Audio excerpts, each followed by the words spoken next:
Coming to you live from Nairobi, Kenya, this is TV47. Welcome to the broadcast, to our top stories this evening. We're going to digitize all the 5,000 government services in the next 6 months to enhance the efficiency of government. Tonight, food security and economic agenda dominates day 2 of the cabinet informal interactive meeting chaired by President William Ruto. Also tonight, Shoka's father hacks his 2 children to death in Kiobegi area, Kisii County. Has been elected as a member of National Assembly for Garissa County constituency.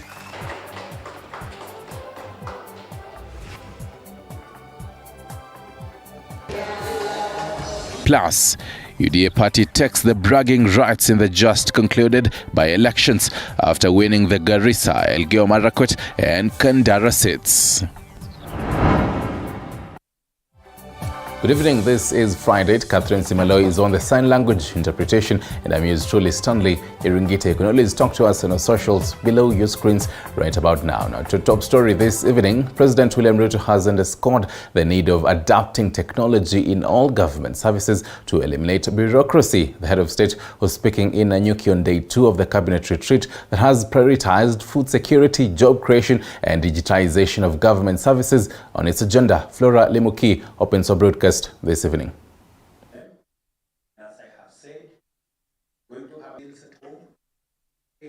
President William Ruto insists all government services will be paperless by June this year. President Ruto revealed this on Friday during his cabinet meeting, saying going forward, business will be transacted digitally. We're going to digitize all the 5,000 government services in the next 6 months to enhance the efficiency of government. During his address on the second day of the retreat, Ruto insisted that the government must employ technology to become more efficient. It should be possible for the people of Kenya on their phones, the same way, leveraging on technology, we have managed to demonstrate that it is possible to roll out a huge program like the Hustler Fund. At the same time, the head of state has called on the cabinet secretaries to work efficiently and serve Kenyans despite of their regions. Every cabinet secretary and every principal secretary appointed from any county is appointed to serve the government of Kenya. And it is the expectation of the people of Kenya and myself that you will serve Kenyans across the divide in every county equally and fairly. This even as President revealed that his CSs will present themselves at the floor of the House for interrogation on their performance in their various ministries. An answer to the people's representatives and be able to inform Kenya and Kenyans on what we are doing. President Ruto is on a 4-day retreat with his cabinet, a tradition that he says will be recurrent every start of the year in his regime. Flora Limuki, TV47. I thank you for that, Flora. Now let's switch gears to something rather shocking. Police in Kisii County are holding a middle-aged man who is alleged to have hacked to death his 2 children, aged 10 months and 4 years. It is alleged that the suspect dumped the bodies of the 2 children at a family farm in Kiobegi area of Kisii County after committing the heinous act. Kiobegi residents in Kisii County are still reeling in shock following the death of the 2 children who were allegedly hacked to death by their biological father in unclear circumstance. Ni leo tu nimesikia kuwa kuna mtu ambaye ameoa watoto wake. Kuja hapa ndo nimepata ni yeye ameoa watoto wake. According to the suspect's mother, 28-year-old Nelson Mumanyi has been mentally unstable since the year 2009. Tukaongea na Pastor John. Kuongea na yeye hivi akaniambia huyu jamaa akoje.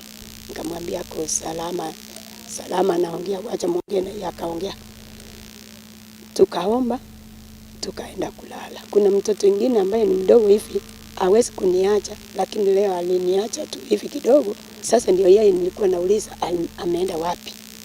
kwa nini hajakuja hapa, kuna bibi yake huko juu. Tukakuja na yeye, nikamwambia tuma huyu mtoto mdogo aone kama Girori na vikeli yako wako nyumbani. Mtoto akakuja akasema hawako. Nikamwambia enda kwa huyu ndugu yetu, mtoto wa ndugu yetu hapa uone kama wako hapo. Hawako wakuta. Sasa watoto walikuwa wanachota maji wanachota maji kutoka mtoni. Ndio walikuja kuniambia ati wamempata kwa mahindi, katikati ya mahindi. The mother of the deceased children is said to have been cultivating her crops when the tragic incident happened. Confirming the incident, Nyamache Sub-County Police Commander Kemboi Kipkulei said the police are holding the suspect as they launch a probe into the matter. Mzazi mmoja aliweza kuua watoto wake wawili wa miaka 2.5 na mwingine wa miezi 10. Kwa kwamba amekata wa kichwa, kuna mmoja amemkata shingo na mwingine akamkata kichwa. Polisi walichukua hatua haraka na wakaweza kumshika huyo suspect na already ako under our custody. Kutoka hapo nafikiri tutaenda kufanya uchunguzi tujue kwamba ni nini iliendelea, ndio tutaweza kuchukua hatua ambayo inawezekana kulingana na kisheria. Ndio ile report tunapata ya juju kwamba tunasikia kwamba huyu baba wa watoto ni kama ako na mental case. Kisii residents have been urged to watch over their children and be extra careful. This incident coming just 2 weeks after baby Sagini's eyes were gouged out in Marani area. Kombo Alfayo TV 47 Nyamache, Kisii County. May the souls rest in eternal peace. Moving on, Azimio leader Raila Odinga has today met ODM party delegates in Mombasa City County in a move aimed at strengthening the party while promising to make a major announcement soon on his next political move. Odinga has also criticized the establishment of a tribunal to investigate the 4 IEBC dissenting commissioners, citing that they are innocent. Paul Muniu reports. Azimio leader Raila Odinga arrived in Mombasa County on Thursday evening. Odinga met with Mombasa Governor Abdul Swamad Sharif Nasir and his regional party delegates. Wanataka kupeleka baba Bondo. Baba anajua njia ya kwenda Bondo. Hahitaji wewe. Ruto mpeleka yeye Bondo. Akitaka kwenda Bondo ataenda peke yake. Lakini Wakenya wanasema baba aendelee, ama sivyo? He has reiterated that the Azimio coalition is still strong and the leaders affiliated to the party will work together with President William Ruto without defecting from their original political parties. Wale jamaa kiona yeye kule anasema huyu jamaa anakuja kwetu, karibu sasa yeye kama mmoja wetu. Hapana. Kwanza leo ukiona gavana yote ya Azimio akienda katika mkutano ya rais, tusiseme ya kwamba amedefect. Azimio sasa inasambaratika, ambayo nakwisha. Hiyo ni nini? Ruhusa imetoka kwa party leader waweze kwenda kufanya naye kazi. At the same time, he has promised his supporters that he will make a big announcement on his political move later this year, while committing to keep the government in check. Mpaka wakati huu serikali ya juu imekuwa imekataa kuleta pesa chini hapa kwa serikali ya county. Lakini nataka kuambia nyinyi ya kwamba msikufe moyo. Kuna njia na hivi karibuni mimi nitaongea nyinyi ile njia tutafuata. The ODM leader has at the same time said they will revamp the party ahead of the 2027 general election. Mwaka huu tutasafisha chama Kenya mzima, kuanzia mashinani mpaka huko juu. Na nawasihi kama ni kuweza kuimarisha chama, tufanyeni kazi kwa watu ambao kwamba waliweza kutupigia kura na sio waliotupigia kura peke yake. Paul Muniu, TV 47, Mombasa.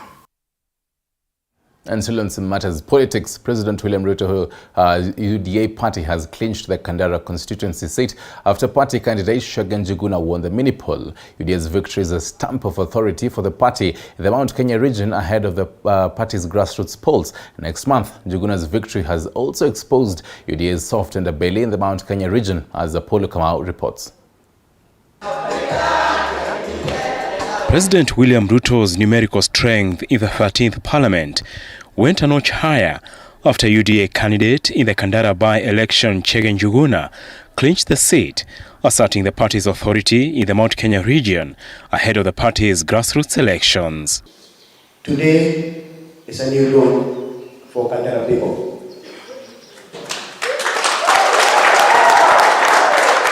It's a new dawn because we can now say that the politics of projects are outdated.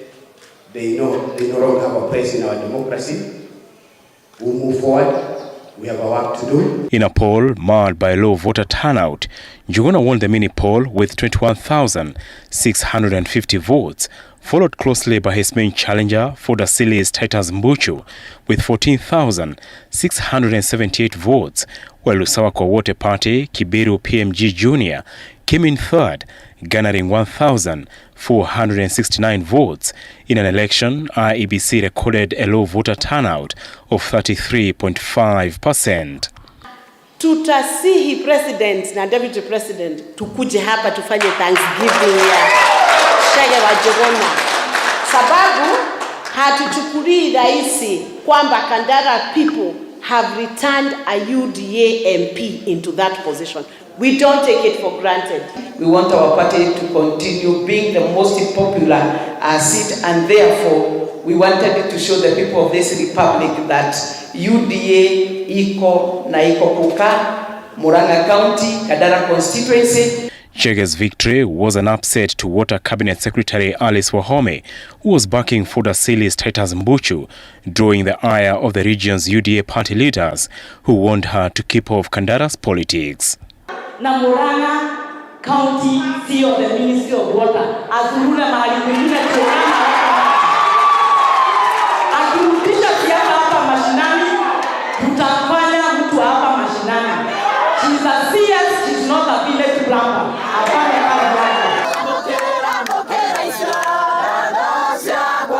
The election was a litmus test for UDA, planning to hold its grassroots elections starting next month to test its popularity in the Mount Kenya region. UDA, now 4 months in power, was using the poll to gauge the party's popularity in a region known for the rapid shift of political allegiance to suit its own interests. Apol Kamau, TV47. And still on the whole mini polls, UDA's Barrow Deko Mohammed is the MP-elect for Garissa Township after clinching the seat. The returning officer for Garissa Township constituency by-election, Abdi Yunis Mohammed, declared him the winner with 11,572 votes, followed by DP candidate Nasir Dollar, who garnered 8,158 votes. Deko promised to serve residents of Garissa Township faithfully as he thanked them for voting him in. Defense CS Eden Duale campaigned vigorously for Deko, who is his brother-in-law, earning a lot of criticism from Kenyans. Township constituency in the election held on 5th day of January 2023.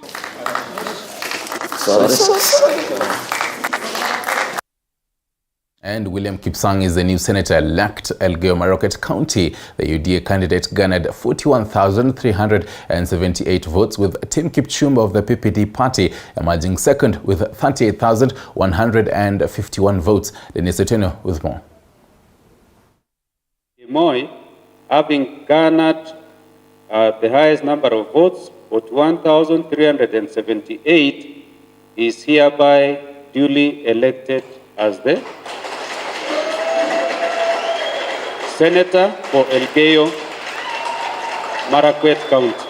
Elgeyo Marakwet County Returning Officer Charles Mutai announced William Kisang as the Senate-elect after he garnered 41,378 votes during the county's by-election held on Thursday, as PPD party's Kim Kipchumba followed closely with 38,151 votes.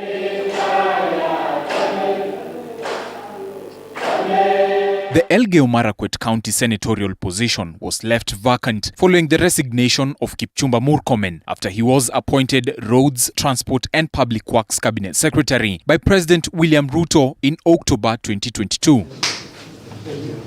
Kisang has expressed his gratitude to the Elgeyo Marakwet County voters for having faith in him and voting him in as their new leader, as he pledged to work tirelessly to develop the county and improve the lives of the people in the area. And I believe this next 4.5 years, because I'm remaining with 4.5 years, I will deliver, I'll work for you, I will unify the county.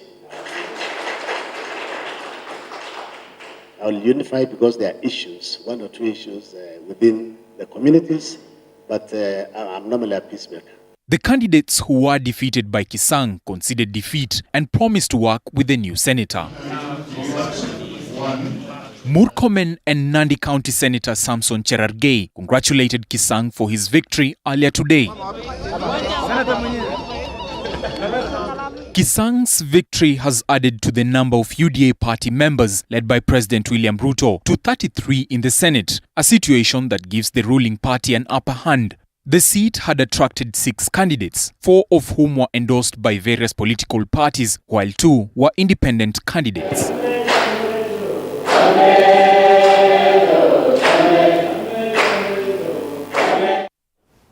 Now, due to the ravaging drought being experienced in Marsabit County, some herders have now resorted to feeding the remaining livestock on carton boxes. This as the Marsabit County NEMA Director Vincent Law has promised to launch a crackdown on those flouting the 2017 ban on single-use plastic, saying they are choking the livestock to death. In this homestead in Bobisa location, North Hor Sub-County, Marsabit County, this family is feeding their cows pieces of a carton box. The herders then sprinkled some salt on the pieces to flavor the meal. Golo Wario narrates how he lost 28 of his cows to the biting drought, and he says the carton boxes are the only solution, at least for now. Box mimi naenda kwa maduka naomba box hao nanunua nalisha na hii ng'ombe. Na hao wanyama wengine mbuzi zimeisha yote, gamia zimeisha yote, hatuna namna yoyote. Livestock herders watch as the livestock die after consuming plastic bag waste littered in the vast fields where the livestock comes to graze. Marsabit County Environmental Committee member John Wako says that most of the livestock die after consuming the plastic waste. Fugo wakipata hawa wanatafuna na wakikula inaenda kuganda kule ndani ya matumbo. Na tuko na evidences. Kila asubuhi almost naenda pale hivi kwa slaughter wakati tunapata hii report. The single-use plastic was banned in 2017 by the government of Kenya, but in Marsabit County, the ban seems to be on paper. Marsabit County NEMA Director Vincent Law admits that the continued use of the single-use plastic bags by the residents is a major headache to the authority. Most of our biomedical waste is not being properly managed. Procedurally, the biomedical waste from these facilities should be incinerated, and I'm sure there are very few incinerators in Marsabit town. Even as this family feeds its 2 remaining cows, hoping for a better tomorrow, the Kenya Red Cross has projected that the ravaging drought will continue in some parts of the country until June this year, due to the depressed rainfall at the end of the year 2022. Right now to a story that has been a talk of town in the country and even beyond.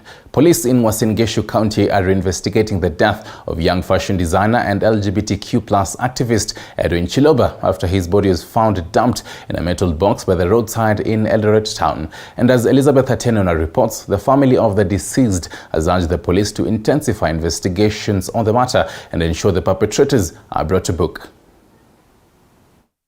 It is in this spot located along the Kipkenyo-Kaptinga Road where the body of 26-year-old Edwin Chiloba was found Friday afternoon. He was a boy of our dreams. He used to encourage us every now and then. He was our only son. And now we have lost him. Rest in him, his brother. Bye. Tumestuka sana, we are at a shock, hatujui hata tutaanzia wapi, na tumeona uchungu sana. Mtoto mdogo wa 26 years kuuawa. He had a very bright future. Kwa mtu wa bidii sana.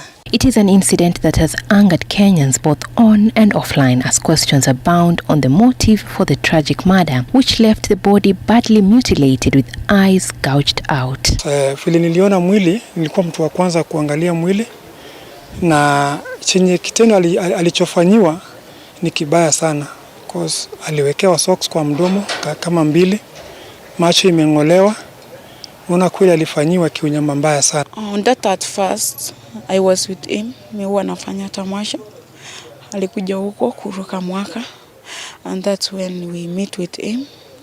Tukavuka mwaka vizuri, and then baadaye wakani wish to buy, and that's all about that day. According to locals, the decomposing body was found in this green metallic box and was dressed in women's clothing, with police reports indicating that a boda rider spotted a vehicle with no number plate dropping the metal box in the area. Sasa nilichukua hatua, tukaenda mpaka hapo, tukaangalia sanduku na ilikuwa na harufu mbaya.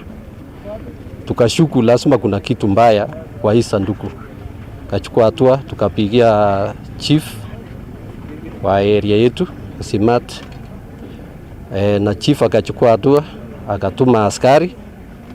Askari alipofika akaona kweli ni kasanduku, na akachukua hatua, akafungua.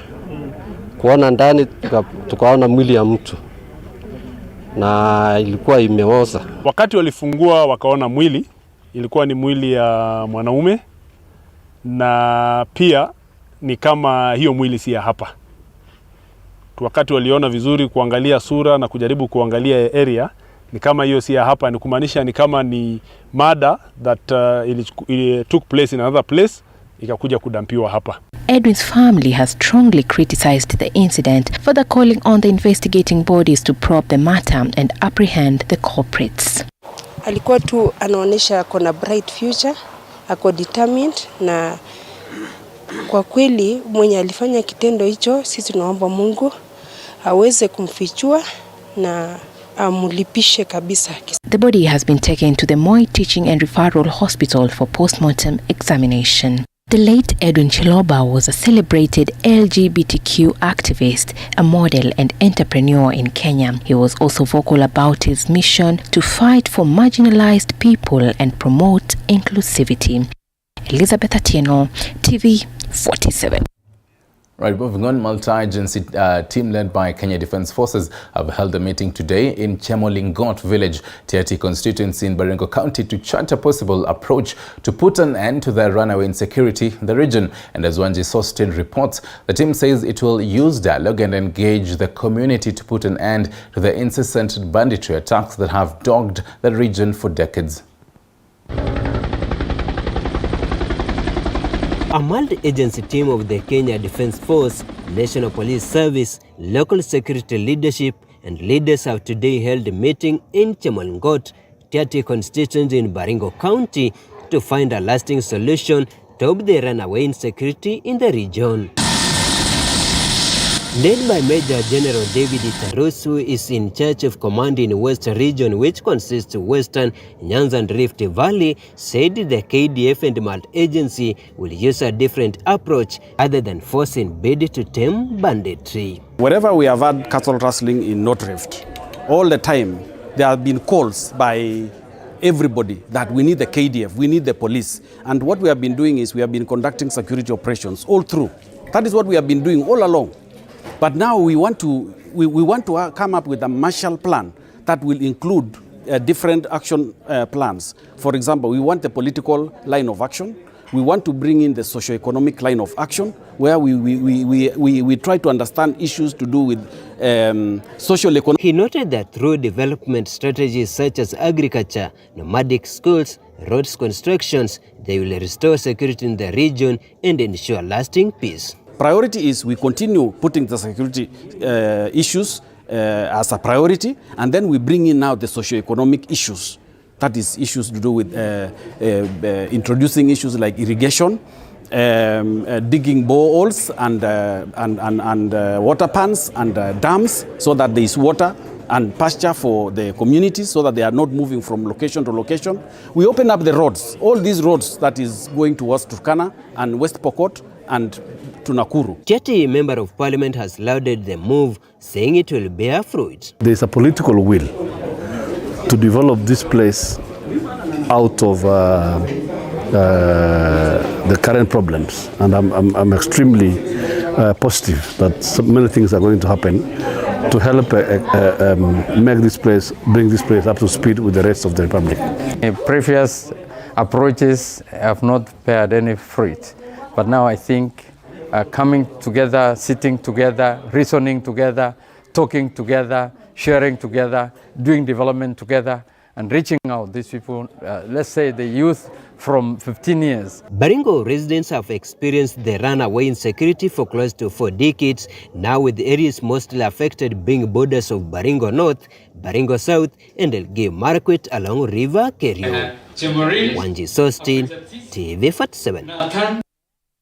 On matters in security, leaders drawn from Kitui County have petitioned Interior Cabinet Secretary Kithure Kindiki to flush out camel herders from Kitui borders as more killings continue to be witnessed in the area. The leaders were reacting to an incident where one man was killed in cold blood at Kaningo area, saying the numbers of those killed continue to rise, urging the government to intervene. Paul Kirobi with more.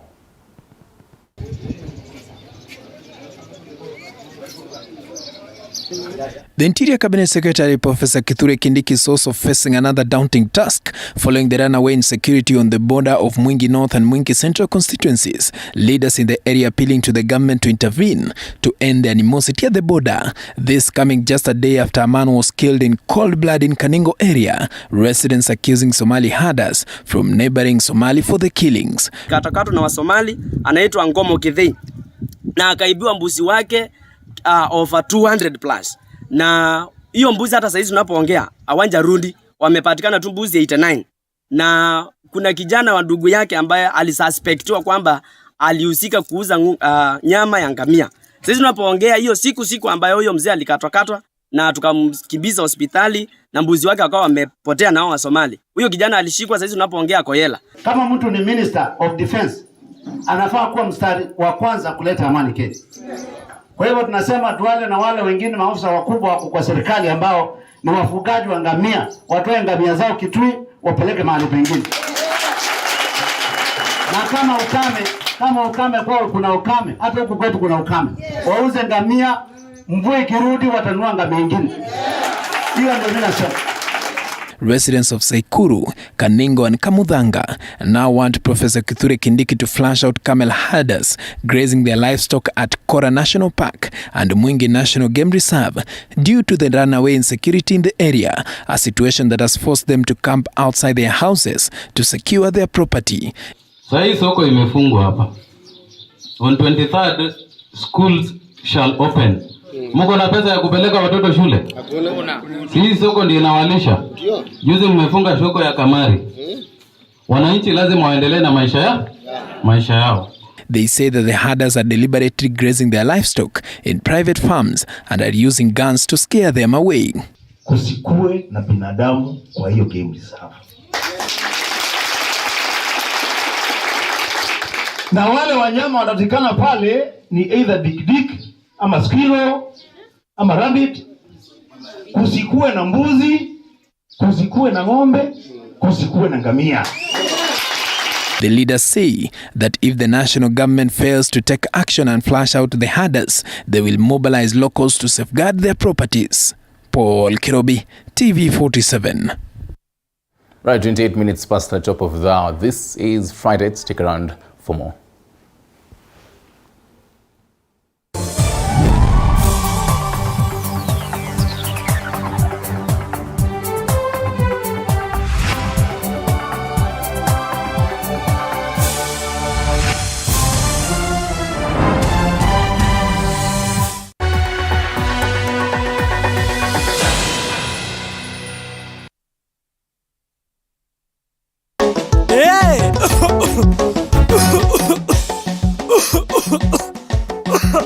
Kaluma King Herbal Lozenges zinazo nguvu maradufu kutuliza kikohozi, vidonda vya koo na mafua. Kaluma King ni shwari.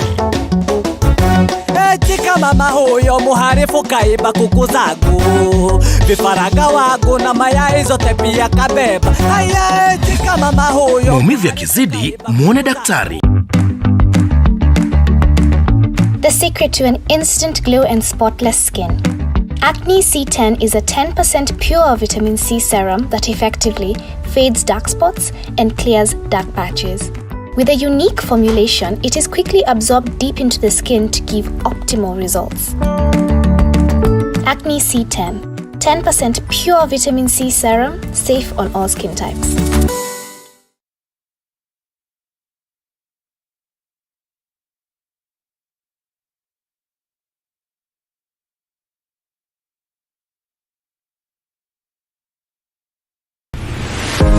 Tricent School of Medical Health Science and Technology is a premier training institute for market-driven courses. With state-of-the-art facilities, competent and dedicated members of staff, and linkages with the medical industry, you are assured of a bright future when you study with us. Enroll today in our campuses at Juja, Nairobi West, Kisumu, and Homa Bay.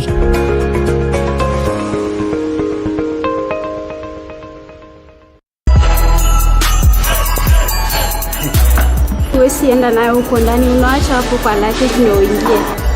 Ni wacho kwa luggage namna gani nataka kutumia huko ndani? Nimekuja na hii gani ndio inatumika? Hii paketi ama hii kuchota?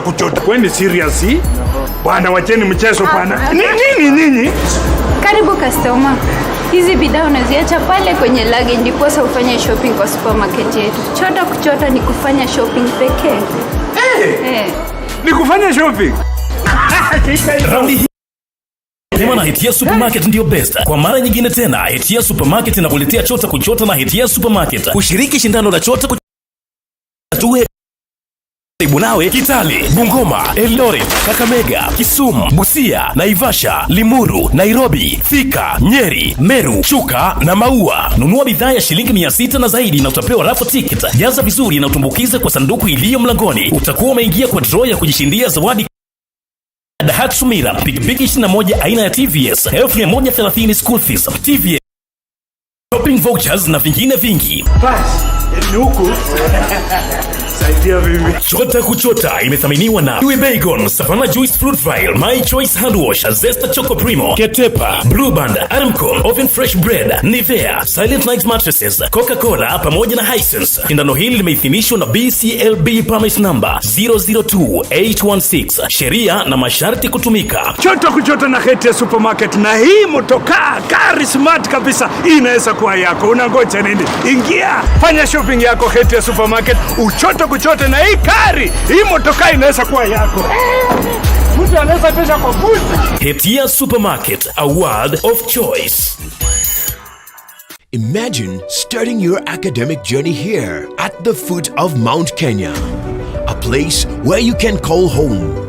A place where we celebrate our diversity and uniqueness. A place where you can be at your best, at work and at play. That place is Embu College.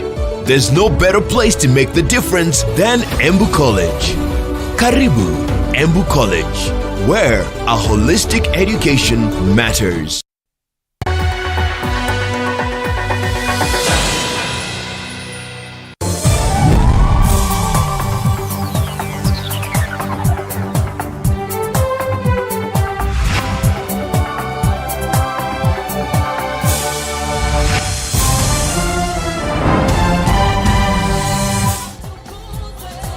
Welcome back. This is Friday, on your number one home of Untold Stories. Residents of Kikuyu are calling on the relevant government authorities to expedite investigations into the murder of two minors who were found dead at a bathroom in their home on January 1st. This even as the two minors were finally laid to rest at their grandfather's home in Kerwa village in the county of Kiambu. Sylvia Nyongesa with more. It is an incident that shocked the nation on the first day of 2023 as the bodies of the two minors were discovered at a bathroom in their compound and their heads in buckets of water. Kwa hakika sisi tulikuwa naona familia ambayo ilikuwa wanapendana, kama walikuwa labda na ugomvi ama mambo mengine, sisi katika familia hawako wameleta katika uwazi. Kwa hivyo sasa hatujui kilikuwa wanaendelea wao wenyewe kwa wenyewe, tuwezi tukatoa ushuhuda, lakini tulipokuwa tunawatazama tulikuwa tunaona ni kwamba ni familia ambao wako wamependana. Maana tukiangalia wale watoto walikuwa na afya, walikuwa ni watoto wasafi, na walikuwa ni watoto ambao kwa hakika wanaangaliwa na wazazi ambao wanajua chenye wanafanya. The incident has since elicited speculations on why the two minors were brutally murdered. Naftali Ngugi is the ward representative Sigona. Inasemekana chanzo kingi kinachofanyika katika maeneo mbalimbali ni sababu za madawa ambazo watu wanakunywa. Wanafanya watu wasiwe na akili timamu, wasiwe wanafikiria vyema. So tunawaomba wale wanaouza hata madawa, serikali bado itafanya haki na kuhakikisha madawa ambazo zinauzwa katika maeneo mbalimbali haziuzwi. Police are still holding their mother Mary Mukami, who they say is the main suspect in the murder. Family and neighbors who attended the burial that took place in Kwera village in Kiambu County have called on the relevant authorities to move with speed to ensure justice for the two minors. Tunaomba viungo vyote vya serikali ambazo zinafanya uchunguzi waharakishe, kwa vile tunataka kujua kiini au chanzo cha hiki kitendo. Waendelee ndio hii kitu tujue haki ya hiyo watoto kwa haraka. Hatujaisikia mambo kama haya. Brian Kinyanjui and his sister Elizabeth Wamboi were only 7 and 3 years old when they met their untimely death on the night that welcomed the new year 2023. Mukami will be arraigned on January 17th to answer charges of murder leveled against her. Sylvia Nyongesa, TV 47. And as a way of showing solidarity with the Ukrainians during their current warfare, Kenyan designers have integrated the Kenyan culture with that of Ukraine during a charity fashion that show held on the southern coast in Diani, meant to support Ukraine as it grapples with the war impacts that has disrupted the social and economic progression. Kenya as a nation has also been affected as it has not been receiving tourists from Ukraine since the onset of the war. This charity fashion show previously held in Mombasa County came a long way to showcase the rich Kenyan culture and the new trends in fashion through a wardrobe of different designers. The event, organized by Kenya designers in a partnership with the Embassy of Ukraine in Kenya, was held to promote peace and encourage other nations to do the same. We know what's happening in Ukraine, so as a designer, I decided to come in my own way, how I can be able to tell the story and pass the message of peace through my work, through the outfits that you'll be seeing on the runway. The Russia-Ukraine war has claimed the lives of at least 42,295 people to date. We made outfits and we are hoping to sell them so that we can raise funds for them. And as for the Ukrainians, I'd say just hanging there, it's right to fight for freedom. During the show, models donned Ukrainian flag colors in solidarity with the country, as Ukraine has been a strong bilateral ally of Kenya.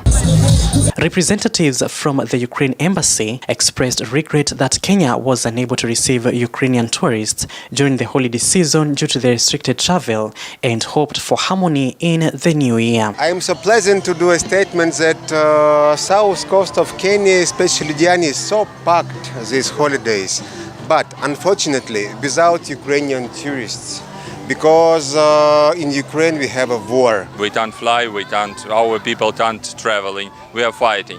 But we are hoping and we are praying that very soon, I believe in 2023, the victory will come.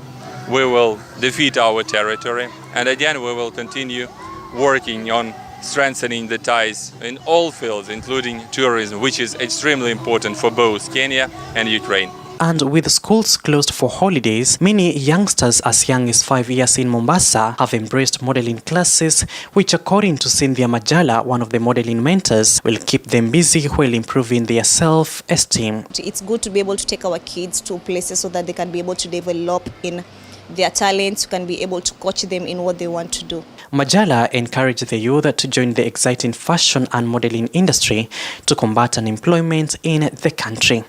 Paul Muniu, TV 47, Mombasa. I think if that, Paul Munio Abdallah, and hopefully that particular war in Ukraine will end soon. To a sad note, the family of Stanley Muturi, whose lifeless body was found dangling in the Mai Mahiu police cell on the 26th December last year, following his arrest on Christmas Day, is now calling on further investigations into the death of the kin. According to the family, there is a plot to cover it up, urging the relevant government bodies to intervene and ensure justice prevails. Reporter Willie Dennis Njiro with the story.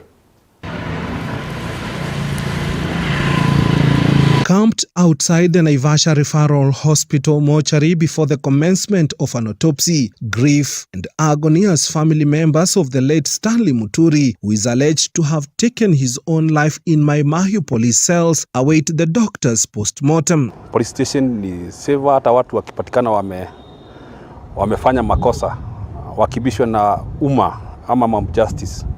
Polisi ndio huwa the safe place. Kile tukiuliza kama binadamu lazima aulize kijana amenyoga na nini na t-shirt.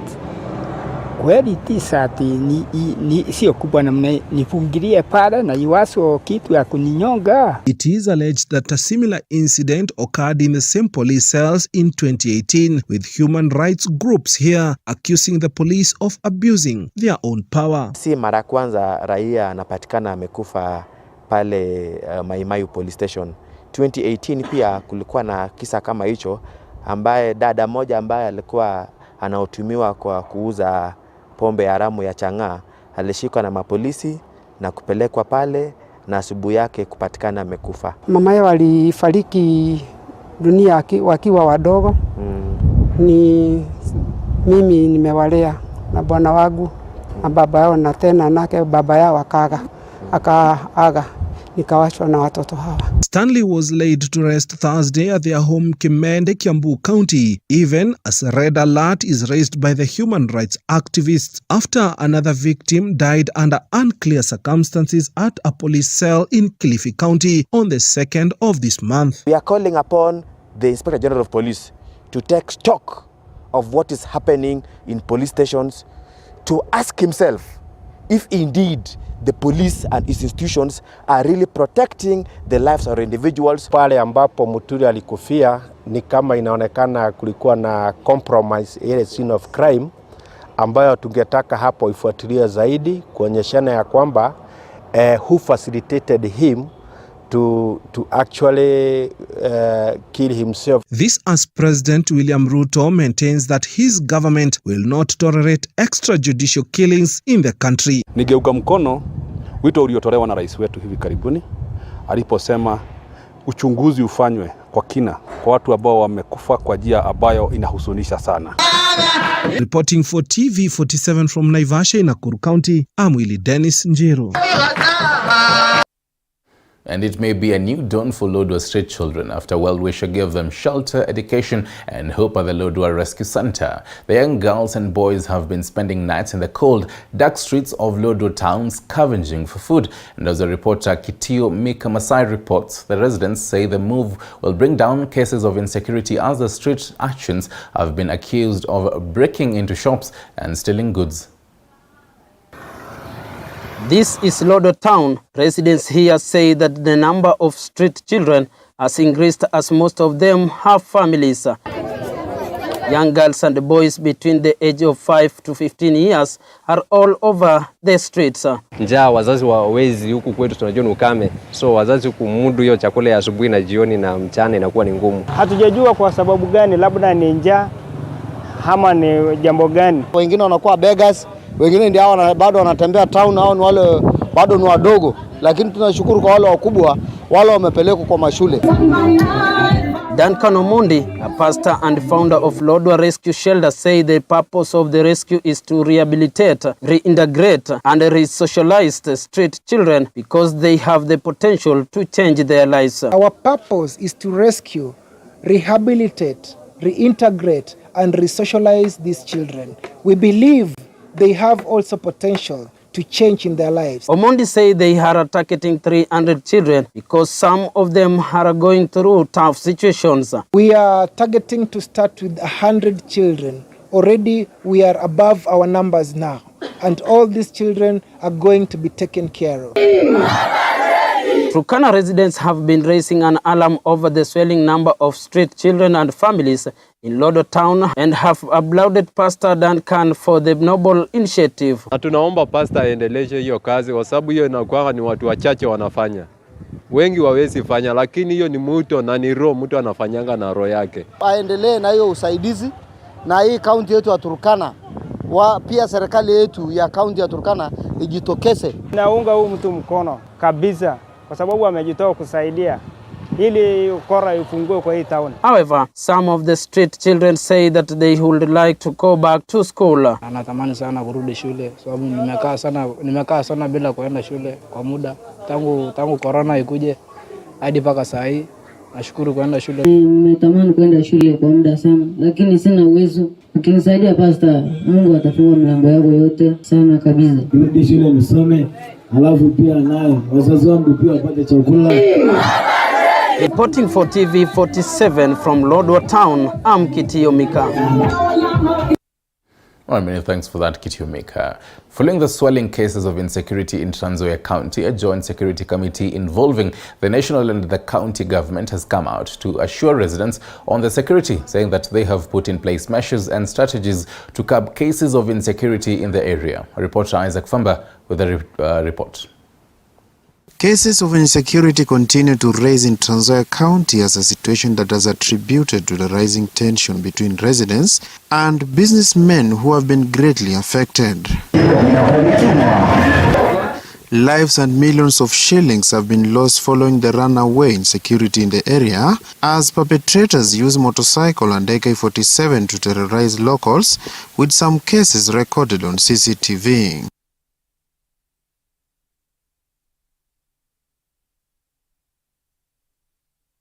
It is a situation that has led security committee led by County Commissioner Mbogai Rioba to come up with a strategy that will ensure the perpetrators are nabbed.